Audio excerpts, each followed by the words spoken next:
on Different Roots Radio. We're joined by an innovator, Mohammed Afridi, who graduated from University of Manchester with a bachelor's in accounting. He's also gone through a few accelerator programs, one with NatWest, another with Accelerator Squared, and now he's the founder and CEO of Delicart. Delicart being an on-demand delivery platform that is able to deliver any product across Manchester for B2B or B2C. So we're very lucky to have him here before he launches his big disruptive app starting in April 2021. So thank you very much, Mohammed, for joining us today. Thank you so much for having me here. It's an honor to be here. Thank you so much. Thank you. Next, Jeff Bezos right here. Future Amazon. Yeah, so I read, Mohammed, that this idea came to you during lockdown, as a lot of good innovators and business people do. They get their creative spirit out. It came to you while on the couch and looking for the remote. Like, what's the story behind that? I don't understand. How did that? So basically, the idea came to me 3 years back on my first year at the university dorm. I was watching Game of Thrones on my TV, and then I had to watch my Game of Thrones on my TV, and I was out of my TV remotes, and I was shocked seeing there is no platform that will actually allow or bring me my remote batteries and allow me to watch the show. So it was really very hard to tell people about my business idea, to talk about my business. Like, I remember me pitching in front of a mirror, like almost every day, and then pitching to my mom, like, because I had that feeling, if I pitch to my mom and make my mom realize that, you know what I'm doing, this is this, this is this, this is this, then I can make the entire world realize my idea. And like, to get people on board, and to have an idea is different, and to implement in real life is different. I had to speak to a lot of people. It was a hustle, I would say, Hustling every day, you're hustling. So would you say it's like, for our listeners, your app's a bit like, if you need a service, someone nearby can fulfill that delivery for you. So if you need some milk, or you need some batteries for your remote control, you can go on the app and say, I need some milk. And then your nice, like back in the day, your neighbor will come over and give you some milk or some sugar or some batteries. Is that how it works? Yes, to a certain extent, this works the way you have described. Plus, we are solving a huge problem in the market. Like, as I said, like when this idea came to me, I started researching about the market. I had to find, do people actually really need the product? So we are building a universal platform in order to sustain the retail industry, as well as to sustain the on-demand needs of people. Along with the service, on-demand service, we are solving a huge problem in the economy, lack of online presence. So we are building a universal platform in order to sustain the UK online high street, as well as fulfill the on-demand needs of people. Yeah, so what I really picked up from that, though, is also that they're going to actually disrupt the industry, or it's really going to be like the next Amazon, because Amazon is really good at providing next day delivery, but this one is same day delivery, right? So the fact that he's now taking it another notch up, this actually means, like, potentially exit strategy could be Amazon buying you out and be like, you've already got the market in Manchester, instead of us setting up, we'll just take you over. And that's really impressive. So good on you to be able to figure that out while watching Game of Thrones. So kudos to you. Thank you. Yeah. And then another thing is that I know that you're currently going through growing the company and trying to look for funding. What's that process like? And have you talked to people about what the kind of steps are required to be able to go through a round of funding? Like, honestly, to raise the first round of funding is the hardest round of fundraising you'll ever do in your life. As like the rounds apart from the first round, like, come significantly by seeing the process or the progress of the company and growth company, especially Mr. Ranveer. He is helping me, and he's providing me the mentorship that I need. Like, when I approached him for the first time, I still remember how ugly, I would say, my pitch deck was, which is the investment proposal was. I'm really grateful for the support that the growth company is like giving me. And then I don't believe or think growth company as an external partner. I do believe growth company as my co-founder, because the way they are helping me sort out the first round. Mm. That's very rare. I mean, normally people talk about co-founders, they start with a friend or a family member or their partner. But I don't know if you hear often that people refer to a company or an institution as their co-founder. Do you feel that they've given you the most input when you've been growing this company, or do you feel like it's your friends or your staff people that you've hired? Where have you got the most value in your growth? Honestly, if I answer this question like saying that the growth company have given me all the value, my staff and my team would like murder me. Like, like I would say like the people that I've come across, like the people who have my back and have my support, have been incredible to me in my journey. Especially, like I would say my father has a huge impact in my journey, my friends, my team, as well as growth company at the same time. More or less, like as a solo founder, it's really very hard to like sustain a business because there are a lot of uncertainties. I would say that like the growth company had helped me in order to accomplish that and not to feel insecure of being a solo founder. Also, I guess another reason why you need to bring in external help is because people have skills that you don't necessarily have, right? So I Exactly. understand that you, Mohammed, you have an accounting background, and now you developed an app, right, to be able to Yeah. generate this service. So bringing in tech people to be able to write the app. So how do you even find the right tech person to help you write the app? Because I've got a few app ideas myself, but I don't know anything about script, right? So I have to just go through YouTube channel one at a time and then try to figure it out that way. But it sounds like you've got a tech team already. How Yeah. did you get to develop them, and how did you If you've find if you've got an app idea, hit me up. First, I would say. them? Secondly, like I would say you one thing. Like people usually say that like you need some people of your age or like someone as your co-founder to technically build the company, but that's not actually the truth. It's not actually true, the truth, you know, because at one point you can be highly skillful and like you may have a lot of knowledge, and like the partner that you have might not reciprocate the same. I started my entrepreneurial journey at the age of 13.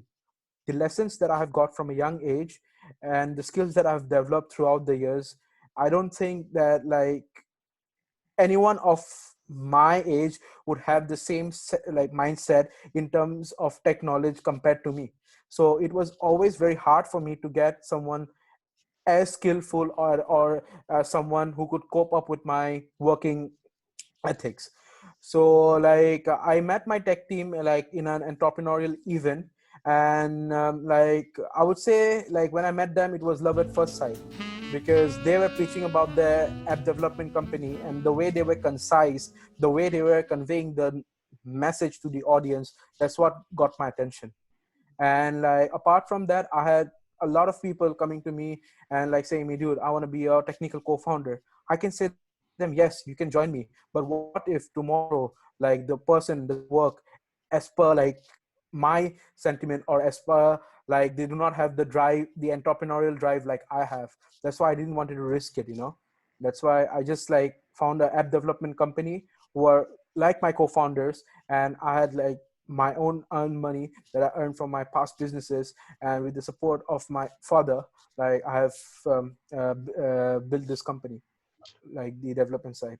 They often say like the first round of funding is always friends and family, right? So Yeah, and Yeah. fools. the essential F's, the three F's. Yeah, friends, family, and fools. Your app, the app development team that you said you kind of partnered with, are they quite a young company as well? Yeah, they're very young actually. Have you guys heard of the company Push Doctor? Got to know. No, what is that? So it's basically a doctor on call demand app based in Manchester that have gone through a Series B round of $32 million investment. And my co-founders, my team was one of the few guys that have built that app, was responsible to build the initial app for them. So I would say that I got lucky, as well as like it was just a connection, and that's how I found them. I also read that you kind of partnered up with charities. to be able to help get outreach to these vulnerable people. So Yeah. I guess you've already found a few partners that saw your vision, saw how important it is to the economy and to Yeah. people that aren't able to get out and get those services or products or whatever. And kudos to you for being able to see that. Dialing back a little bit, Ashley, because you kind of touched on, you've done a company before, you've experimented with another business idea, and you've gone through accelerator programs. Yeah. What's the experience like going through an accelerator program? Not just gone through NatWest and Accelerator Squared. Would you advise other people to go through that? Because I know a lot of entrepreneurs, they have a lot of ideas, they know how to shape it, and oftentimes than not, a lot of people hear about accelerator programs. And you've gone to one here in UK. Can you give us a little elaboration on the process and how it's like, and if you recommend it? Yeah, absolutely. Like I would recommend 1000% to early stage founders to go through accelerator, because like, as I said, I was on top of the world when I had this idea 3 years back in my head, and I started thinking, oh my God, I can go bigger than Bill Gates. I can go bigger than Jeff Bezos. But like, I didn't know anything to do, like I remember going to the next day, like rushing to the Alliance Manchester Business School and telling my teachers about it. My teachers like, dude, what are you talking about? They didn't know. So like, I got rejected a couple of times. After getting rejections, I never gave up. I started reading books, the Lean Startup, or 0 to 1 and 0 to 1. And then I started framing my business idea. And these books, Eric Ries and Peter Thiel, these guys gave me a motive of how to build my business up and how to pitch my business in front of people. As soon as I got my pitching skills up, and as soon as I got the skills of conveying my message, I started to apply for accelerator. It's a very competitive process to get through one, but like, I would say that like, you can do it. If I can do it, you can do it. You just need to keep digging. And like, I have got into 2 accelerators. If one is able to persevere, like all entrepreneurs have to do, they have to be ready to receive those kind of stats, which is 5% success in trial 1, trial 2, whatever. But eventually, as you keep doing it over and over again, you'll get that one first door open, then that door opens up another door, and the journey continues that way. Absolutely, you're right. Like, it's not easy, it's not a smooth sail. Like, there are a lot of turbulence in this. Yeah, so if you could say 1 or 2 things that really helped you improve your pitching. Like, I would say, like, the things that have helped me in order to prove my pitching was like pitching in front of my family members, my mom and my dad. I mean, young founders don't have to go to their parents and be like, I'm making this, and then will you buy it? Of course, your parents are vulnerable, and they'll be like, oh my God, my son is doing this. Yes, you have to ask them indirectly. You need to master that part, indirectly. For example, if you're hungry, you don't have to go and ask your mom, I'm hungry, is there any food? Simply go and ask, like, what's there for lunch today? You don't have, you know what I mean, like, where I'm coming from, the indirectness. And like, yeah, like, pitch in front of your family. And of course, like, you need to have a hook first in order to get the attention of the audience that you're pitching to. Like, for example, let's say, uh, for my business, like, I got a fact from KPMG which says that 97% of local businesses in the UK are on verge of collapsing.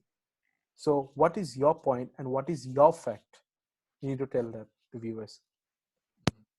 So, Tamain, if you were to grab my attention with a pitch idea, what would be like your opener?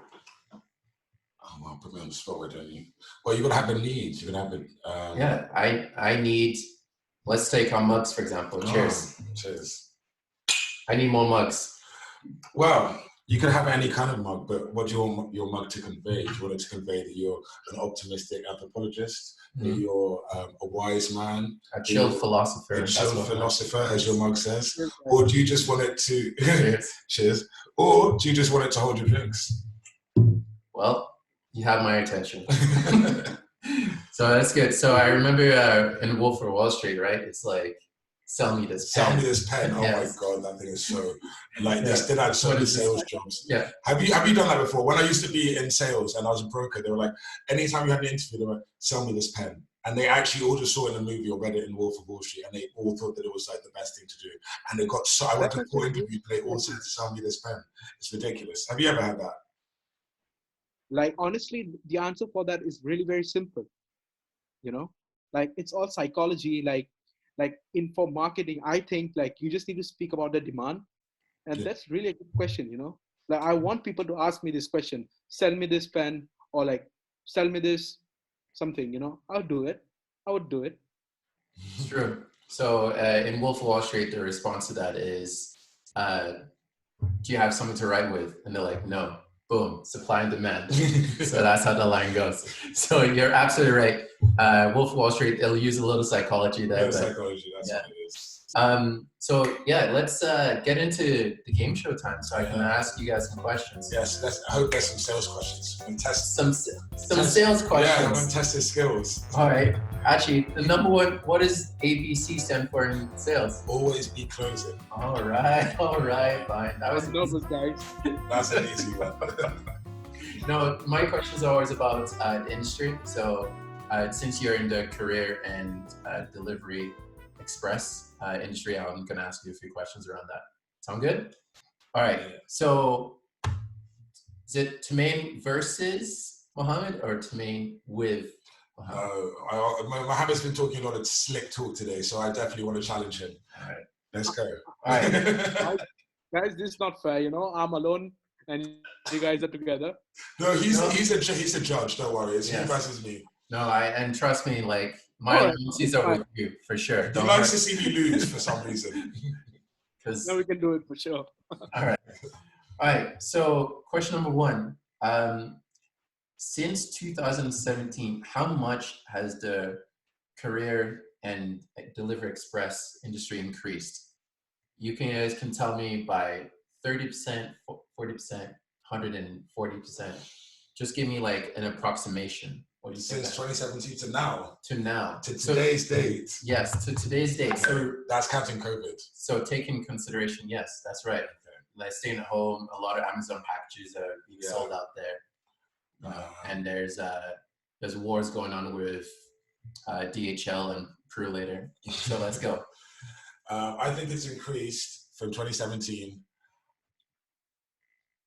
150%. 150%. Okay, that's your answer. No. I want 200. I want 200%. Okay, 200%. All right. And then what about you, Mohammed? What do you think? According to McKinsey, actually, like in the year I got the answer. It was estimated to be 12 billion, if I'm not wrong. And by the year of 2021 or 23, it is estimated to be of 19 billion, which approximately counts for 50%. That's absolutely right. So that is in the UK market. So you're talking about UK. So in the entire world, it's actually going to be estimated to increase to 118 billion dollars. So UK kind of takes up close to 20% of the market. That's quite a lot. Yeah. So the fact that we're so fashionable in the UK, we're ordering clothes and batteries and all sorts of things. And the fact that Mohammed is already working in the second largest city in London, in UK. Yeah. Yeah. So he's already going to be tapping into like essentially like 5 billion or 10 billion kind of market. So that's good, right? Yeah. So so knock on wood and get invested quickly if you're not already, because he's got a lot of room to grow. All right, so next question.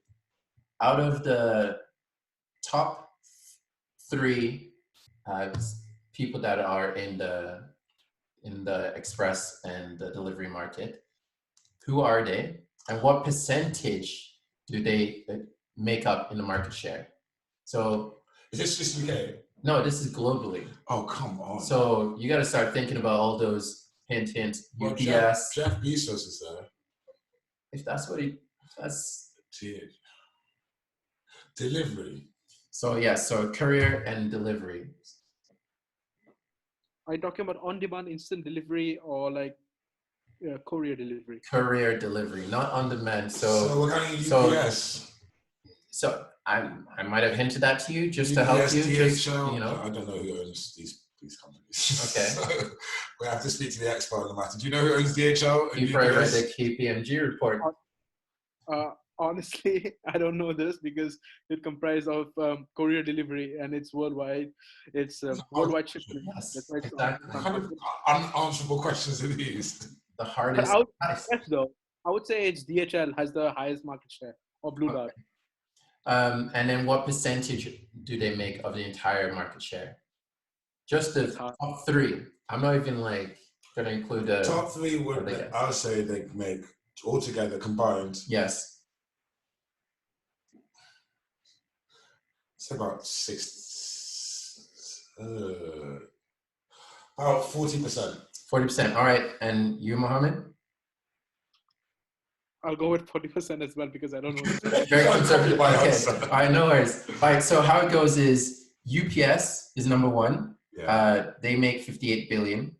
And FedEx, no one said FedEx, is number two with 57 billion.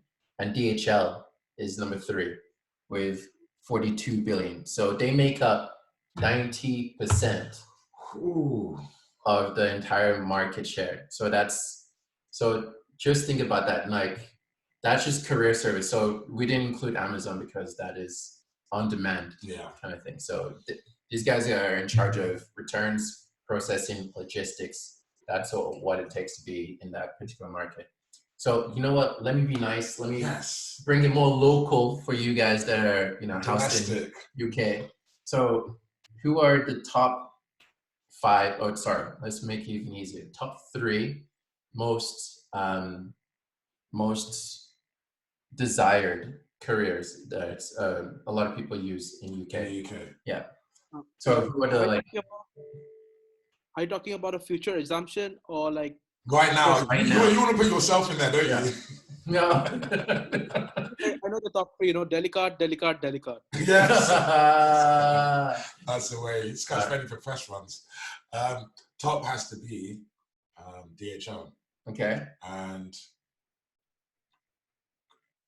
Royal Mail and UPS. So it goes, you had 1 out of 3, right? Oh, so on. That's all right though. So it goes Collect Plus. Who? I don't know. This is what the stats say. And PPD, is it PPD local? So, and not DPD. That's it. Sorry, I can't read my own. I was like, PPD, that sounds familiar. It's not PPE. Not PPE. PPE sounds far too familiar. Yeah. And then thirdly is Royal Mail. So Mail's third. Wow. Yeah. You had one job, guys. You had one job and you're slacking. How can Royal Mail not even be first? Hey man, and they actually aren't they considered like one of the top employers in UK? Like you see the delivery trucks all over the place, and I'm pretty sure anytime I take the train from Manchester to London, I see like at least half a dozen Royal Mail trucks. Yeah, they're around. I don't know what they're doing. I think they just drive around the roads. Oh, that's my parcel, sir. Drop it right here. So anyway, so in regards to the technology that's being innovative into this market space, I guess we can talk about a little bit there is that we have companies like Waze that's kind of helping address the delivery routes kind of thing, so the logistic elements. And then we also have drones. So there's a lot of conversations about drones being brought into the company just to help out with carbon emissions, and also, everyone likes a good technology and dealing with robots and less human factor. Yeah. I'm not sure if that is something everyone really desires, but well, with COVID, even more people like drones because you can't catch COVID from a drone, or can you? Maybe the new strain you can catch from a drone, but normally you shouldn't be able to catch COVID from a drone, so it could be good for social distancing. So you're saying COVID could take a cyber attack from a drone? Wow, that'd be cool. Yeah. So yeah. Yeah. And then what about tracking too, right? So, you know, as soon as your parcel gets dropped off, will you get automatic notifications to your cell phone, or is it that it doesn't make it to your door, it makes it to your neighbor's door? How are you going to be able to trace that down, kind of thing? So I guess these are all questions that DeliCart has in their forebrain, thinking about how to address that. Um, do you have any thoughts on that, on those technological innovations? Yeah, we do actually. Like the drone delivery, like few days back, actually, we were brainstorming about the drone delivery. And like as an early stage company, we are not right now focused in the drone delivery. Like you guys are completely right. That's the future. And I couldn't deny better than you. But hopefully we will take our first steps and we'll try to test our drone prototype. That's what our plan is. Hmm. And like in order to uh, track the delivery, or like if a delivery person displaces the product, like we have a solution for that. We would be using blockchain technology that will be working with the backend of the app, that will provide transparency as well as provide a clear delivery for the items that needs to be delivered. So we have figured out in order to like solve that problem. I know that right now you're looking to be distributed around Manchester. What are your plans to expand outside Manchester, if you have any? As soon as we finalize finalize our first round, we aim in deploying our service in Manchester and as well as in Liverpool simultaneously. And after that, um, when we accomplish the goal of establishing our service in these cities and we record the traction, we'll see like what is next to be done. And plus, I have a good news as well. I have been selected as one of the very few startups in the UK for the Young Innovator Grant Program by Innovate UK, which selects young entrepreneurs to solve a huge problem in two countries, that is South Africa and the UK. So we are in talk with our team in South Africa, which who are expected to be our team members in South Africa, and hopefully we can also deploy and test our service in Africa. Nice. So your beta version is already been a success, and you're actually already not just looking locally, but you're looking internationally to address some problems there, which is pretty cool. So, thank you very much, Mohammed, for coming in and giving us insights as to all things Delicard. Now, would you be able to talk from the heart to our listeners, or to budding entrepreneurs, to the future Mohammed Afridi, or the future Jeff Bezos, what you'll be able to say to them so that they can be able to get off the couch and be able to start their own wonderful app like yours? First, like I would like to thank you guys for like having me in the show. You guys have been incredible. Like I had a lot of fun in this podcast, probably the best podcast like I've ever had. I would say that. Secondly, like the question that you have asked, like I'm not the right person to answer this because I'm not Jeff Bezos. I'm Muhammad, and I'm a 22-year-old kid just digging a problem and following my dreams. To everyone who is following their dream or working on a startup, my advice to them would be like, just keep digging. You'll hear endless no's, but like hear less yes. But this yes would turn you into something, because I believe that hard work never fails. And remember always, my friends, an airplane takes off against the winds. I learned this in a hard way, and this was a lesson that I learned. I'll take it through all my life, and just keep digging. All I would say. Um, Thank you very much, Mohammed, for being able to join us today and spread words of wisdom, and then also tell us the new and exciting things that happen with Delicart. We know that it's going to be launching in April 2021, so watch out for that. And if our listeners are able to reach out to you and get into that beta stage, or want to get into the investments element of Delicart, how would they be able to reach out to you or the business and your social media platforms? Delicart UK. It's just Okay. Delicart UK, and like we don't have Twitter yet because we are a startup. and like things get a bit like you can't control everything at once in a startup. So when we are busy with a tech sprint, we forget the marketing part, and then like just goes on. We just like to try to iterate everything at the same time. But like, I'll keep you guys updated about like the things that we go through. And like, yes, another thing that I have for the viewer is that like you guys have been so incredible. Upon the launch of my app, you the viewers would be able to get 5 deliveries for absolutely free if they put in the voucher code from your podcast. I can promise you that. Thanks very much. Okay, nice. We'll be sure to tag your business in all our posts, and we'll also provide discount codes for all our lucky listeners to be able to, get that delivery. And I'll be using it myself. All right, good. Thank you very much. We appreciate you for coming in. Cheers. Thank you so much. Don't forget to hit the like button and subscribe to Different Roots Radio on YouTube, Twitter, and other channels. Our talks air on Monday every fortnight. One love. Peace.